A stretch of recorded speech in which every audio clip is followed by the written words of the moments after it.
Civil એન્જિનિયરિંગનો અભ્યાસ કરેલા યુવક દીક્ષા ગ્રહણ કરશે। જી હા, તમામ ભોગવિલાસનો ત્યાગ કરી વિહાર શાહ દીક્ષા ગ્રહણ કરશે। અમદાવાદના નારણપુરાના શાસ્ત્રીનગર મેદાન ખાતે દીક્ષા મહોત્સવનું આયોજન કરવામાં આવ્યું છે।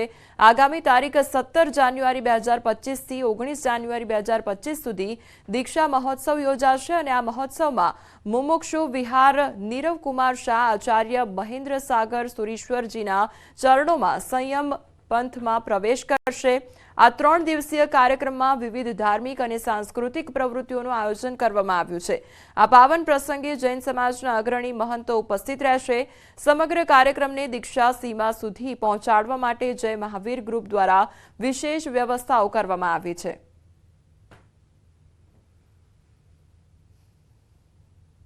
દિવસે રાતના ટાઈમે અને હું એમ જ નોર્મલી રેન્ડમલી હું બસ સોફા પર બેસીને રીલ્સ જોતો હતો અને એ વખતે એક રીલ આવી, એક મુમુક્ષુની ઇમેજ આવ્યો કે એક મોડલ હતા જે મોંક થવાના હતા અને એ જાણવા માટે થઈને મેં એમનું પેજ ખોલ્યું કે શું છે આમાં જાણવા માટે। તો ઇન્સ્ટાગ્રામ પર જ પછી એમની સ્પીચ સાંભળી મેં, એમનું સાંભળીને એમનું જોઈને મને એમ થયું કે બસ મારે બી નથી કરવું આવું કંઈ, મારે બી હવે દીક્ષા જ લેવી છે। યુટ્યુબ ઉપર કે ઇન્સ્ટાગ્રામમાં અથવા લાઈવ એવા દીક્ષાના કાર્યક્રમો જોયા અને એના થકી એને અંદરમાં આ ભાવના જાગી અને પરમાત્માના પંથે આગળ વધવા માટે નીકળ્યો છે કે આત્મકલ્યાણ ત્યાગ વગર નથી, આત્મકલ્યાણ વૈરાગ્ય વગર નથી, આત્મકલ્યાણ સાધના વગર નથી। એ રીતે એને ભાવ જાગ્યા અને આ પંથ ઉપર આગળ નીકળ્યો છે। જાગૃત નાગરિકે પાલિકાની પોલ ખોલી દીધી છે અને ચોકઅપ ડ્રેનેજમાંથી પાણી કાઢી વરસાદી કાંસમાં ઠાલવ્યા હોવાનો વીડિયો સામે આવ્યો છે। જો કે ડ્રેનેજની સફાઈ માટે પાલિકા કોન્ટ્રાક્ટરને ઝોન દીઠ પ્રતિ કલાક 5200 ચૂકવે છે, છતાં કોન્ટ્રાક્ટરની બેદરકારી જોવા મળી છે। આ ડ્રેનેજનું ગંદુ પાણી લાલબાગ તળાવમાં પહોંચતા ભર શિયાળે પણ આ તળાવ ગંદા પાણીથી ભરાયેલું જોવા મળ્યું છે। વીડિયોમાં જાગૃત નાગરિક ડ્રાઈવરને પાણી ઠાલવવા અંગે સવાલ કરી રહ્યો છે, પરંતુ ડ્રાઈવર પાસે તે અંગે જવાબ નથી। અહીં કોન્ટ્રાક્ટરની બેદરકારી છતી થઈ રહી છે અને 2.50 કરોડના ખર્ચે બનાવેલી વરસાદી કાંસના પૈસા પણ માથે પડ્યા તેમ કહી શકાય। પાણીનો નિકાલ થવાને બદલે લાલબાગ તળાવમાં પાણી બેક આવે છે, જેથી ચોમાસામાં પૂર આવે તો નવાય નહીં। વડોદરામાં તંત્રની ઘોર બેદરકારી સામે આવી છે। તંત્રના પાપે કણજિયા ગામના સ્થાનિકો હાલાકી વેઠી રહ્યા છે। કણજિયા ગામમાં ગાયત્રી મંદિરથી બારિયા ફળિયાને જોડતો આરસીસી માર્ગ આવેલો છે અને આ માર્ગ પર 2 કોતર પૈકી એક કોતર પર તંત્રને કોઝવે બનાવવા માટે અનેક રજૂઆત કરવામાં આવી છે, પરંતુ તંત્ર દ્વારા આંખ આડા કાન કરી વારંવાર રજૂઆત છતાં કોઝવે બનાવવામાં આવ્યો નથી, તેમજ કોતરમાં નાળું બનાવવામાં આવ્યું હતું જે થોડા જ સમયમાં તૂટી ગયું હતું। ચોમાસાના દિવસોમાં સ્થાનિકો કોઝવેના અભાવને કારણે ભારે મુશ્કેલી ભોગવી રહ્યા છે। લોકો કેડસમાં પાણીમાંથી પસાર થવા મજબૂર બન્યા છે। સાથે ચોમાસામાં સ્મશાન યાત્રા માટે બીમાર દર્દીઓને સારવાર માટે લઈ જવા તેમજ વિદ્યાર્થીઓને શાળામાં જવા માટે હાડમારી વેઠવી પડે છે। એક વૃદ્ધ મહિલાના બીમાર પતિને સારવાર માટે લઈ જવામાં ઊભી થતી તકલીફ વર્ણવતા આંખમાંથી આંસુ સરી પડ્યા હતા। કોતરમાં મગર રહેતો હોવાથી તમામ રાહદારીઓ ભયના ઓથાર હેઠળ પસાર થઈ રહ્યા છે, તો સ્થાનિકો દર વર્ષે સ્વખર્ચે કોતરમાં માટી પુરાણ કરી વૈકલ્પિક વ્યવસ્થા ઊભી કરતા હોય છે, ત્યારે સ્થાનિકોએ કોતરમાં કોઝવે અને તૂટેલા નાળાનું સમારકામ કરવા માટે ઉગ્ર માંગ કરી છે। બહુ સાહેબ તકલીફ પડે છે, જવા આવવાની તકલીફ પડે છે। કોઈ બીમારમાં તો મને આજે 10 વર્ષનું આવું થાય છે, કેટલી તકલીફ વેઠવાની। જુઓ ખાટલામાં ઘાલીને લઈને આવે છે, હાથ એડે મૂકે છે, દવાખામાં પહોંચતા આવે તો તકલીફ પડે તો એટલું સારું માં બસ બહુ જ મુશ્કેલીઓ પડે છે। અમારે સ્મશાન યાત્રામાં જવું હોય તો બી ઘણા લાકડા લીજવા હોય તો અમે જાતે ખભે ઊંચકીને જવું પડે છે, અને બાળકોને લીજવા હોય સ્કૂલમાં જવું હોય તો ખભે ઉપર મૂચકીને જવું પડે છે, ઢીચણ હાથળ પાણીમાં જવું પડે છે। કોઈ બીમાર હોય તો એને ખાટલામાં ઘાલીને લઈ જવું પડે છે। અમારે ઘર સુધી કોઈ 4 વ્હીલ વાહન જતું નથી, અમારા વાહનો છે તે અમારે બીજાના ઘરોમાં મૂકી રાખવા પડે, બહુ જ મુશ્કેલી પડે છે।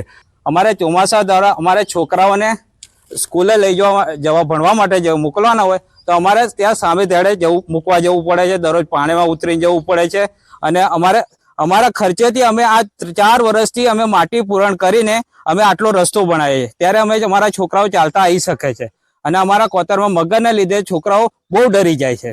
ગોધરા તાલુકાના કણજિયા ગામે આવેલા ગાયત્રી મંદિરથી બારિયા ફળિયાને જોડતા જે માર્ગ છે તેના હું આપને દ્રશ્યો બતાવીશ. આપ જોઈ શકો છો અહીંયા તંત્ર દ્વારા બંને તરફ પાકો માર્ગ બનાવી દેવામાં આવ્યો છે. રહીશોને ખુશી હતી, પાકો માર્ગ મળી ગયો, પરંતુ જે તેઓની પળોજણ હતી કે અહીંયા કોઝવે બનાવવામાં આવ્યો, સાથે સાથે જે એક નાળું બનાવવામાં આવ્યું હતું એક જ વર્ષમાં જર્જરિત થઈ ગયું અને તૂટી ગયું. તેના બાદ જે સ્થાનિકો છે તેની પરિસ્થિતિમાં કોઈ સુધારો આવ્યો નથી. એના સ્થાનિક સરપંચ અને ધારાસભ્ય દ્વારા પણ વારંવાર તંત્રને જાણ કરવામાં આવી છે અને અહીંયા કોઝવે બનાવવામાં આવે એવી માગણી કરવામાં આવી છે.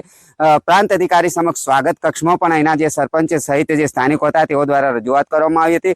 સંલગ્ન જે વિભાગ છે તેના દ્વારા સરકારમાં દરખાસ્ત કરવામાં આવી હોવાનું જણાવવામાં આવી રહ્યું છે, પરંતુ અહીંયા જે જવાબદાર તંત્ર છે તેના દ્વારા દર વર્ષે પુરાણ કરવાની પણ તસ્દી લેવામાં આવતી નથી. સ્થાનિકો અને સરપંચ દ્વારા સ્વખર્ચે અહીંયા નાણાં મૂકી અને જે ખર્ચ છે તે કરવામાં આવી રહ્યો છે. દર વર્ષે 10,000 થી વધુનો ખર્ચ અહીંના સ્થાનિકો કરી રહ્યા છે. બીજી તરફ અહીંયા જે શાળા છે, શાળામાં બાળકોને જવા માટે 3 કિલોમીટરથી જે વધુ લાંબો ચક્કર છે તે કાપવો પડી રહ્યો છે. સાથે સાથે જ અહીંની જો વાત કરવામાં આવે તો અહીંયા ચોમાસા દરમિયાન કોઈ બીમાર પડતું હોય છે અથવા તો જે રોજિંદી અવરજવર છે તે અટકી જતી હોય છે અને સ્થાનિકોને ભારે હારમારીનો સામનો કરવો પડતો હોય છે. આ કોતર છે અને કોતરમાં કાયમ પાણી રહેતું હોય છે અને પાણી રહેવા સાથે જ અહીંયા મગર પણ વસવાટ કરતો હોવાથી જે વાલીઓ છે તેઓને પોતાના બાળકોને ફરજિયાત શાળામાં લેવા અને મૂકવા જવું પડતું હોય છે. અન્યથા અહીંના જે બાળકો છે તે શાળામાં જવાનું ટાળતા હોય છે. સાથે સાથે જે અહીંયા ખેડૂતો છે, ખેડૂતોને ખેતરમાં અવર જવા માટે પણ ખૂબ જ તકલીફનો સામનો કરવો પડી રહ્યો છે. ત્યારે અહીંયા જે નાળું આવેલું છે, જર્જરિત તૂટી ગયેલું નાળું છે તેને રિપેર કરવામાં આવે અથવા નવું બનાવવામાં આવે. સાથે સાથે જે કોતર છે તેના ઉપર કોઝવે બનાવવામાં આવે એવી માગણી અહીંના સ્થાનિકો કરી રહ્યા છે. રાજેશ જોશી, ન્યૂઝ 18 ગુજરાતી, ગોધરા, પંચમહાલ. લાંચિયા અધિકારી બાદ હવે ટેકાના ભાવે મગફળી ખરીદીમાં લાંચ કૌભાંડ સામે આવ્યું છે. મગફળી ખરીદીમાં ખામી નહીં કાઢવાના નાણાં માંગવામાં આવ્યા હતા તો મહેસાણાના સતલાસણ એપીએમસીની આ ઘટના સામે આવી છે. એસીબીએ ટ્રેપ ગોઠવી એકની ધરપકડ કરી છે તો સહકારી મંડળીના લોકો લાંચ માંગતા હોવાનો આરોપ લાગ્યો છે. ખામી નહીં કાઢવાના 2 થી 6 હજારની લાંચ માંગતા હતા તો ફરિયાદી ખેડૂતની મગફળી ખામી કાઢ્યા વગર ખરીદવા માંગવામાં આવી હતી લાંચ અને 5,000ની લાંચ માંગતા 4500 લાંચ સ્વીકારતા ડિકોય છટકામાં આરોપી પકડાઈ ગયો છે.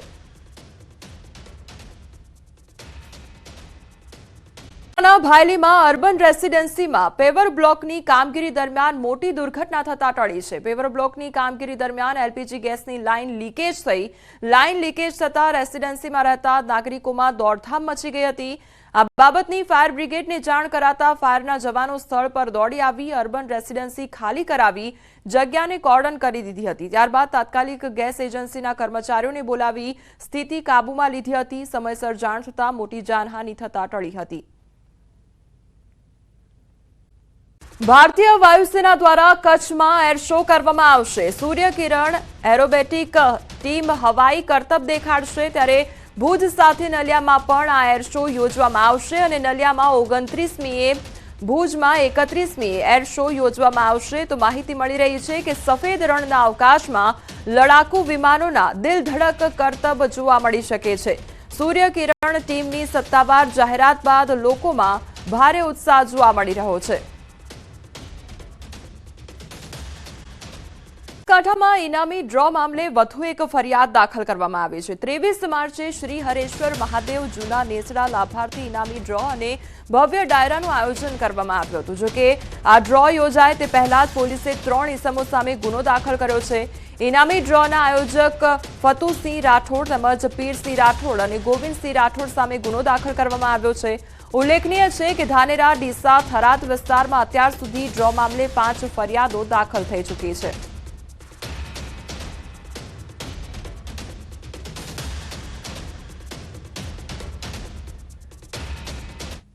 આ તરફ થરાદના કર્ણાસર નજીક ખનીજ ચોરી કરતા શખ્સોએ ખનીજ વિભાગની ટીમ પર હુમલો કર્યો છે. થરાદના કર્ણાસર પાટિયા નજીક તળાવના ખોદકામ કરતા સમયે ખાણ ખનીજ વિભાગે દરોડા પાડ્યા હતા અને તે સમયે ખાણ ખનીજ વિભાગના સુપરવાઇઝર, સિક્યોરિટી ગાર્ડ સહિત 3 લોકોને માર મારવામાં આવ્યો છે. એટલું જ નહીં, સિક્યોરિટી ગાર્ડ પાસેથી પિસ્તોલ લઈ જાનથી મારી નાખવાની ધમકી પણ આપવામાં આવી છે. ત્યારે ખાણ ખનીજ વિભાગના અધિકારી જયેશ પટેલે પોલીસ મથકે 50 થી 60ના ટોળા સામે ફરિયાદ નોંધાવી છે. જોકે ખનીજ માફિયાઓએ હુમલો કરી જપ્ત કરાયેલ 4 વાહનમાંથી એક જેસીબી લઈ ફરાર થઈ ગયા છે. વાત કરીએ અમદાવાદ વિશે તો અમદાવાદના ફ્લાવર શોની નકલી ટિકિટ અંગે ધરપકડ કરવામાં આવી છે. રિવરફ્રન્ટ પોલીસે એક આરોપીને દબોચ્યો છે અને શાહપુરના રહેવાસી એક આરોપી પકડાઈ ગયો છે. તાજેતરમાં નકલી ટિકિટ મળતા પોલીસે તપાસ પણ શરૂ કરી હતી.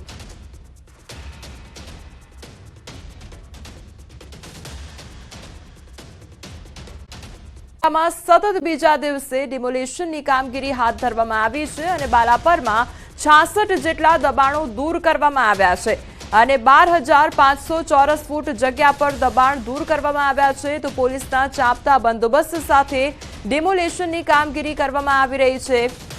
તો સરકારી જમીનો પર દબાણ દૂર કરવામાં આવ્યા હતા અને બેટ દ્વારકામાં સતત બીજા દિવસે દબાણ હટાવવાની કામગીરી યથાવત રાખવામાં આવી છે. બેટ દ્વારકાના બાલાપર વિસ્તારમાં તંત્ર દ્વારા 66 થી વધુ દબાણો હટાવી દેવામાં આવ્યા છે. કુલ 12,500 ચોરસ મીટર જગ્યા પરનું દબાણ દૂર કરવામાં આવ્યું છે. લગભગ 6.76 કરોડની કિંમતની સરકારી જમીન પર દબાણ હટાવી દેવામાં આવ્યું છે. દબાણ હટાવવાની કામગીરી દરમિયાન 1,000થી વધુ પોલીસ જવાનોની તૈનાતી રાખવામાં આવી છે. તો દબાણ હટાવવાની કામગીરી દરમિયાન પીજીવીસીએલની ટીમ પણ સાથે રાખવામાં આવી છે. મહત્વનું છે કે ગેરકાયદેસર દબાણોને લઈ તંત્ર દ્વારા 3 જાન્યુઆરી અને 7 જાન્યુઆરીએ નોટિસ પણ મોકલવામાં આવી હતી અને નોટિસ બાદ કામગીરી કરવામાં આવી હતી. તો દબાણ હટાવવાની કામગીરીને લઈને દ્વારકાના રહીશોમાં પણ ગર્વની લાગણી જોવા મળી હતી. સ્થાનિકોએ જણાવ્યું હતું કે ડિમોલિશનની કામગીરીનો સીધો ફાયદો નાગરિકોને થશે. તો વિકાસ કાર્યોને વેગ મળશે, પર્યટન સ્થળો સુંદર બનશે, તો પ્રવાસન ઉદ્યોગ અને વેપારીઓને ફાયદો થશે. ત્યારે હાલ સ્થાનિકો પણ ડિમોલિશનની કામગીરીને બિરદાવી રહ્યા છે.